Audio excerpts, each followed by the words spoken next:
주님께서 여러분과 함께 또한 사제 영과 함께 루카가 전한 거룩한 복음입니다. 주님 영광 받으소서. 그때 부활이 없다고 주장하는 사두가의 몇 사람이 예수님께 다가와 물었다. 스승님, 모세는 어떤 사람의 형제가 자식 없이 아내를 남기고 죽으면 그 사람이 죽은 이의 아내를 맞아들여 형제의 후사를 일으켜 주어야 한다고 저희를 위하여 기록해 놓았습니다. 그런데 7 형제가 있었습니다. 마지가 아내를 맞아들였는데 자식 없이 죽었습니다. 그래서 둘째가 그다음에는 셋째가 그 여자를 맞아들였습니다. 그렇게 7이 모두 자식을 남기지 못하고 죽었습니다. 마침내 그 부인도 죽었습니다. 그러면 부활 때 그 여자는 그들 가운데 누구의 아내가 되겠습니까? 7이 다 그 여자를 아내로 맞아들였으니 말입니다. 예수님께서 그들에게 이르셨다. 이 세상 사람들은 장가도 들고 시집도 간다. 그러나 저 세상에 참여하고 또 죽은 이들의 부활에 참여할 자격이 있다고 판단받는 이들은 더 이상 장가드는 일도 시집가는 일도 없을 것이다. 천사들과 같아져서 더 이상 죽는 일도 없다. 그들은 또한 부활에 동참하여 하느님의 자녀가 된다. 그리고 죽은 이들이 되살아난다는 사실은 모세도 떨기나무 대목에서 주님은 아브라함의 하느님, 이삭의 하느님, 야곱의 하느님이라는 말로 이미 밝혀주었다. 그분은 죽은 이들의 하느님이 아니라 산 이들의 하느님이시다. 사실 하느님께는 모든 사람이 살아있는 것이다. 그러자 율법학자 몇 사람이 스승님 잘 말씀하셨습니다 하였다. 사람들은 감히 그분께 더 이상 묻지 못하였다. 주님의 말씀입니다. 그리스도님 찬미합니다. 앉으십시오. 아멘. 참 예수님, 찬미 예수님. 죽은 후에 우리들은 어떻게 될까? 오늘 주님께서 죽은 후에 우리가 눈으로 보는 것은 묘지가 있거나 뭐 봉안당이 있거나 그렇죠? 그래서 땅에 묻거나 이런 봉안당에 모시는 것이 우리들이 보는 죽음의 모습이죠. 그러나 죽음 이후에 우리들이 볼 수 없는 것을 우리 주님께서 말씀하십니다. 주님께서 죽은 이들의 부활에 참여할 자격이 있다고 판단받는 이들은 더 이상 장가드는 일도 시집가는 일도 없을 것이다. 천사들과 같아져서 더 이상 죽는 일도 없다. 즉 우리가 천사는 영적인 존재죠. 육체가 없는 영적인 존재죠. 그러면 인간은 육체를 가진 또한 영적인 존재인 동시에 육체를 가졌습니다. 그러니까 우리들의 죽음을 통해서 우리들의 인간의 영이 육신으로부터 분리가 되면 우리들은 영적인 존재가 되는 것입니다. 그렇죠? 그러니까 천사들과 같은 존재가 되는 것입니다. 우리는 더 이상 먹는 일이라든지 뭐 마시는 일이라든지 무슨 뭐 육체의 뭐 따뜻함이나 추위나 무슨 뭐 고통이나 이런 것에 시달리지 않을 거 아니에요. 우리의 영적인 존재로 우리가 된다는 사실을 주님께서 분명히 말씀해 주셨습니다.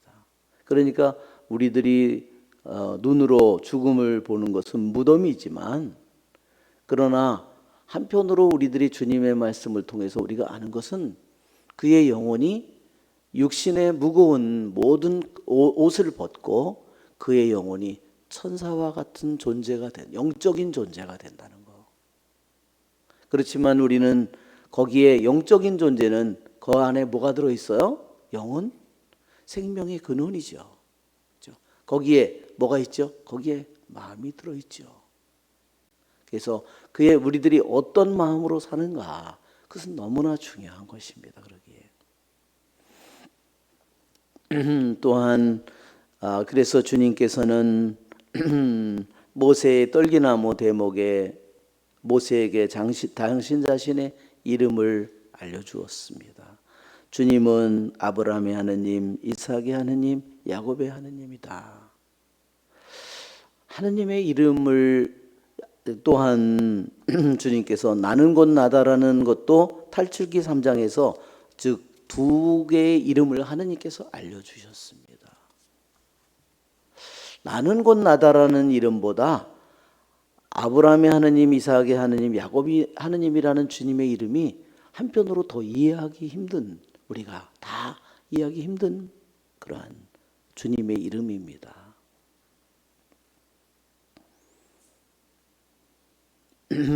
주님께서 이 뜻이 뭐냐면, 주님은 아브라함은 이미 옛날에 몇천 년 전에 죽었잖아요. 이삭, 야곱도 몇천 년 전에 죽은 사람이 아니라 그의 육신을 벗어나서 이제 영적인 존재가 되었고, 그는 주님 안에서 살았기 때문에 이제 주님과 함께 영원한 생명을 누리는 영적 존재가 되었다는 것을 우리에게 얘기해 줍니다.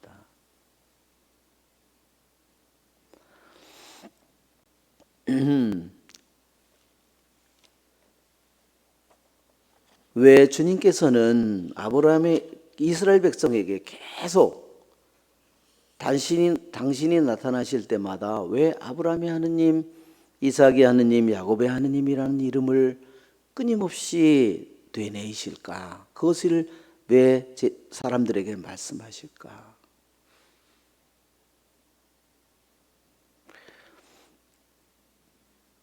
일례로 프랑스의 유명한 철학자이고 수학자이고 과학자이고 1600년에요 이미 계산기를 만들어냈어요.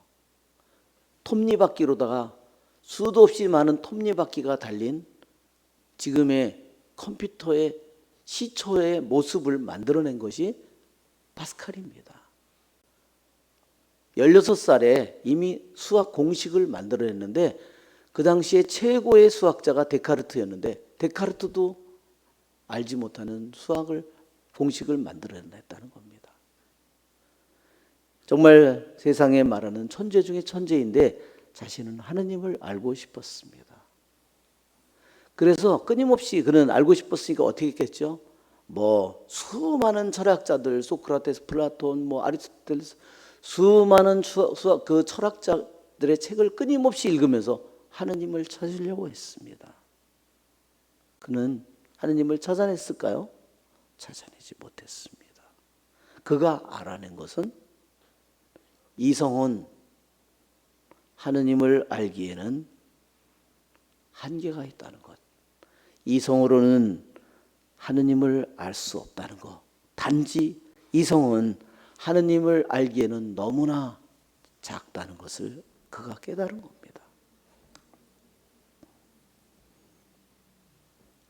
그는 1624년 11월 23일 날인가 밤 10시 반부터 12시 반 사이에 하느님을 체험했습니다. 환시를 봤습니다.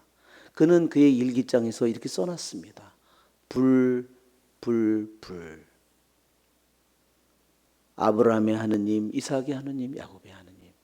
그가 그 기절이 얼마나 그에게 강한, 그에게 지울 수 없는 그에게 인장을 찍었는지, 불로 하느님이 그에게 인장을 찍듯이 얼마나 그에게 충격을 줬는지 그 기절을요 자기 소매에다가 써가지고요 그 소매에다가 그거를 꼬매고서 평생을 그 옷을 입고 살았어요. 죽은 후에야 사람들이 그걸 알아냈습니다.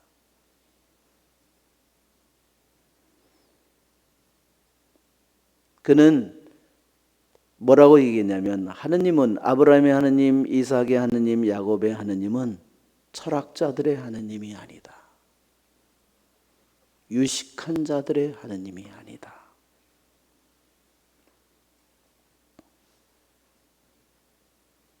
왜?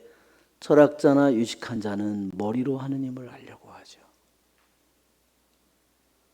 그러나 이미 이성은 하느님을 알기에는 알 수 없는 한계를 가지고 있는 겁니다.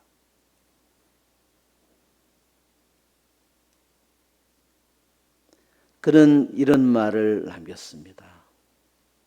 작은 마음은 특별한 것에 관심을 갖는다. 그러나 위대한 마음, 위대한 정신은 평범한 것에 관심을 갖는다. 시각이 다른 거예요. 정말로 좁은 마음, 좁은 정신, 좁은 생각은 세상에서 뭐가 뛰어나다, 뭐가 대단하다, 뭐가 특별하다 그런 것에만 관심을 갖지만 위대한 정신은 평범한 것에 관심을 갖고 평범한 것이 무엇인지를 알아본다는 겁니다. 여러분, 아브라함이 그 당시에 많은 사람들 중에서 대단합니까? 이삭이 그 당시에 야곱이 그가 재산이 많고 뭐가 많고 뭐 공부를 많이 했고 뛰어납니까? 아니죠. 너무너무나 평범한 사람들입니다.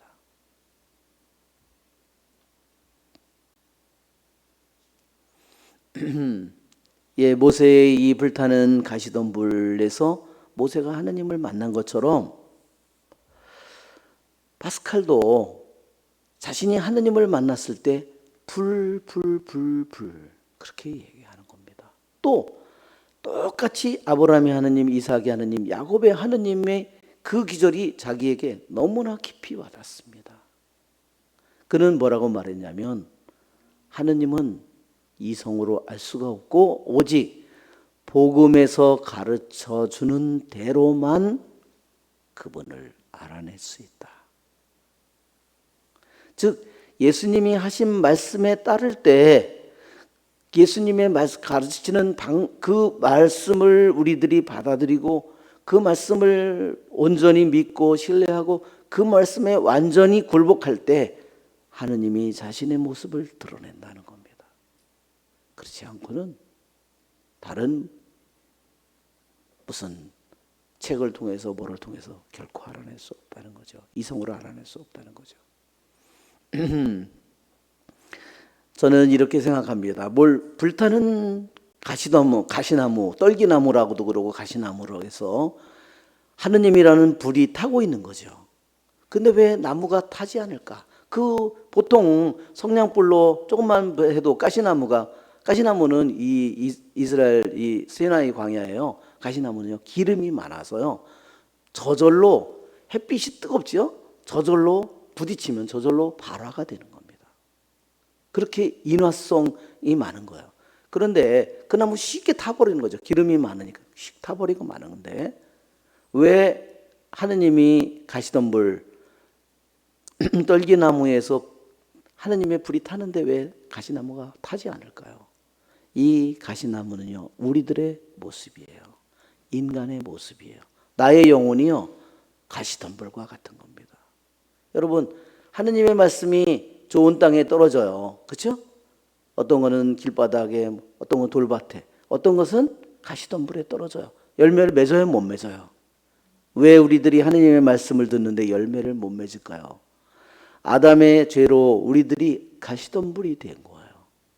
그러나 하느님은 나의 가시덤불을 완전히 다 태우기를 원하지 않았어요.